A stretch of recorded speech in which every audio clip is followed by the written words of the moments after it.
Are you giving more than you receive?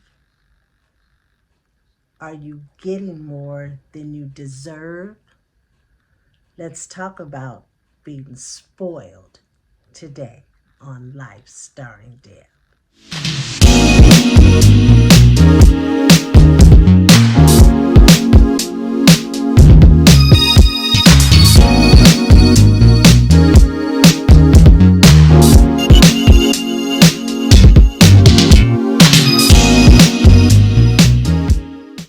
Hey everybody, welcome back to another episode of Life Starring Deb. I so appreciate you coming to my channel and participating in the conversation that's going on in this community, in this station. And I so appreciate those of you that keep coming back, telling a friend, and those of you that are new. If this is your first time, I hope that you will enjoy this episode. I hope that you will get something out of it. And at the end, I hope that you will subscribe, tell a friend, and come back. So today I want to talk about something that I actually hadn't planned to talk about. I had something else planned for today, but I think I need to talk about this, especially since it's fresh on my mind and I got something to say about it too. So it started on Thanksgiving. We were at my son's house, a bunch of us, bunch of family. And after dinner, you know what happens. The females kind of go into one room and they start talking about, fashion and maybe music, videos, relationships. And the guys kind of go in the back and they may start, smoking cigars and talking stuff about sports or whatever, whatever. So, anyway, we're having a conversation. It's a pretty cool conversation. Everybody's kind of contributing. Some of us just kind of listening. And I don't even know where it came from. Out of nowhere, I think. Someone said that I was spoiled. And I was like, spoiled? Like, what do you mean by that? And they were like, well, Cindy cooks your food and she serves your food and she brings it to you and then she stands there and she watches you eat it and then when you're done, she picks up your tray, she takes it to the kitchen and you just lay there and you just let it happen and you just my first thought was to be on the defense. Like, no, I don't. I'm not spoiled. I don't do that. And you don't want to be combative and go back and forth. And then they kept bringing up scenario after scenario. And I was like, wait, no, that's not me. You know why? Because when we think about being spoiled, right? We think more along the terms of something negative, like a spoiled brat, like, a child that's having a tantrum because they want something and the parent just gives in and gives it to them and, then they're spoiled. Or you think about, something in the refrigerator that just don't smell good. It just stinks and you just open it, something spoiled in here and you take it and you throw it away, you know or someone that just wants, give me, buy me, and they don't do anything in return, or they don't, do anything to make a person, not want to give them something. They just want. They want what they want. Or we think about a baby. I remember when I had my first child, I used to want to hold him all the time. I wanted him next to me. I mean, I figured he had been in my stomach for, 9 months and I could feel him kicking. And all during the pregnancy, I would say, I can't wait until I see my son, until I hold my son. Then, I had him and he was a crier. He used to cry a lot, and so I would pick him up and I would rock him and I would hold him. I remember my grandmother would say, put that baby down. You're going to spoil him. Put that baby down. Put that baby down. And I felt like, as much as I'm a new mom and I'm listening to my grandmother and telling me to put the baby down, but I also had enough sense to know that my child was crying because my child was communicating with me. He wanted something from me. And sometimes all it was a hug. He wanted to be held as much as I wanted to hold him. So if that's spoiled, then I was spoiling because I wanted that touch. He wanted something and I wanted something too. So that leads into this conversation about being spoiled. So the way I see it is in relationships are a partnership, right? With both people giving and pouring in to the relationship. There are some people that feel like a relationship is 50-50. Your partner giving 50 and you giving 50 and those two 50s make 100. And then there are some people that say, no, there's no such thing as 50-50. Both people have to give 100, 100. Both people have to give 100 into the relationship. And I'm somewhere in the middle because I feel like, it's impossible to give 100% all the time to one person because there are other things in your life that take up some of the percentage of that 100%. So you can't give 100% all the time. But what I will say is it needs to be equal. So my first defense to my family who were insisting that I was being spoiled was that's what you see. You see me being served. You see me, the food being prepared for me and brought to me. And then you see me eat it. And then you see the plate being taken away from me and taken back into the kitchen. That's what you see. But what you don't see is what goes on behind the scenes. You don't see the things that I do, the things that I bring to the relationship. And you certainly may not see that I build her up. And I am the type of person that wants to show her how much I appreciate her and the other things that I do and the other things that I bring to our relationship. I make her want to do nice things for me, just like she makes me want to do nice things for her. It's part of your love language. I talked about the love language in some episodes before. If you didn't catch that one, go back and watch it. My love language is acts of service. I talked about that. I love when, my car is washed or, the things that I may not necessarily want to do for myself that are done for me. I appreciate that so much. And Cindy's love language is words of affirmation.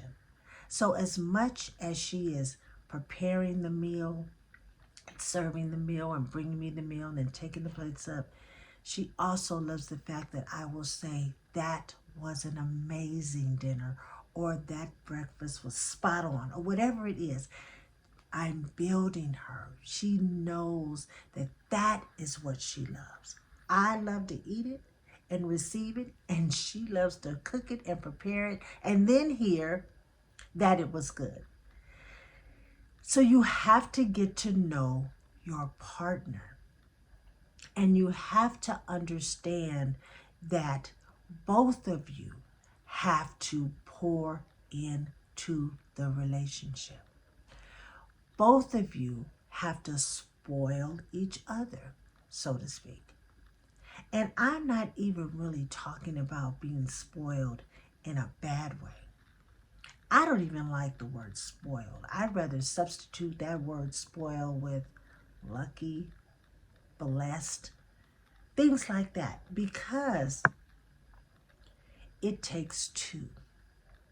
And what some people might deem as spoiled may come from a place of negativity. They may be looking into your life and feeling like, well, why she get that? See, the bad thing about being jealous is it's not always the fact that the person wants what you have. It is worse than that. Sometimes they just don't want you to have it. That's crazy, right? Other people looking at your life and judging the things that you and your mate do for each other. A partnership. A partnership. I want you to remember that. It's a partnership. Both people giving into the relationship to make the other person feel loved and wanted and needed. That is what this is all about. That is what relationship building is all about. It is about the gratitude, being grateful that you have a mate, a partner that loves you as much as you love them, and both of you want to make each other happy. So I asked a question at the beginning of this video. One of the questions was, are you receiving more than you deserve? Okay, so what is that? Well, only you know the answer to that. But take a hard look at your relationship. If you are only in it for what you can get, what you can receive, that has nothing to do with love and admiration, you just want what you want and you're not willing to do anything in return for it, you could be spoiled. And more importantly than that, you are setting yourself up for resentments in the relationship. Because see, sooner or later, that person, that other person may get tired of that. That other person may look at the relationship and feel like, I'm doing all of this for her or him. I don't feel anything. I don't feel fulfilled. I come home from work, nothing is done. The house is not clean. She's still on the phone, or she's on the internet, or she's on whatever. And, she's not even dressing up for me. I saw her in that robe when I left in the morning, and when I came back in the evening, she still had that robe on, and she's still sitting in the same spot, and I've been out working all day. I mean, all of these things. So, again, you have to want to build the person up so that they will want to pour into you. Both partners, I'm going to keep repeating that. Both partners equally pouring into the relationships so that resentments don't set in. And that can happen at any given time in a relationship. And you will be left with nothing. One of the things that I can honestly say is that being spoiled in my relationship can definitely set up some unrealistic expectations outside of my relationship, such as when I'm someplace else and I'm not at home and I'm not with my spouse and there's food being served or potluck or something at work and everybody's up getting their food and I'm just sitting there, somebody might say, damn, but you gonna get some food, girl? Get some food. Get in line before it's all gone. And I'll be like, oh, I'm not used to getting my own food. And I've even had friends that'll tell me, look, we're not sending, get up and get your food. And I just have to laugh because I am so used to that. So, you have to remember that, what happens inside of your home or when you're with your mate, you may not be treated that same way outside of your home or outside of the presence of your mate. You may have to fend for yourself like I do. So, you have to remember to keep the balance. You have to remember not to expect everybody else to treat you the way your mate is treating you at home. Unrealistic expectations can be embarrassing and hurtful because your little feelings be hurt like nobody got me no food. Well, they're not supposed to. They're not your mate unless they offer. Hey, Deb, I'm over here. You want me to grab you some food? Yeah, yeah, please. Or get up and get it yourself. Because listen, I do know how to fix my own plate. I do know how to walk it to the table and sit down and eat it. I do. But at home, I don't have to because it's done for me. But in addition to that, everything else in the house is taken care of. And listen, let me tell you something about balance while I'm thinking about it. Although she's very good at cooking our food, she's a chef. She loves to cook. That's her love language. She loves it. So, although she loves to cook it and serve it and give it to me and take, the plates back to the kitchen and clean it up and put the food away, she loves that. She's not good at making reservations, spontaneous dates, you know, making plans to go to a theater or a movie or whatever. She's not good at that. She don't like to do that. She would rather push that on to me, like, babe, do you want to go to a concert? Yeah, yeah, yeah. Get the tickets, whatever. Sometimes I might think, well, I want you to get the tickets. I want you. But you know what?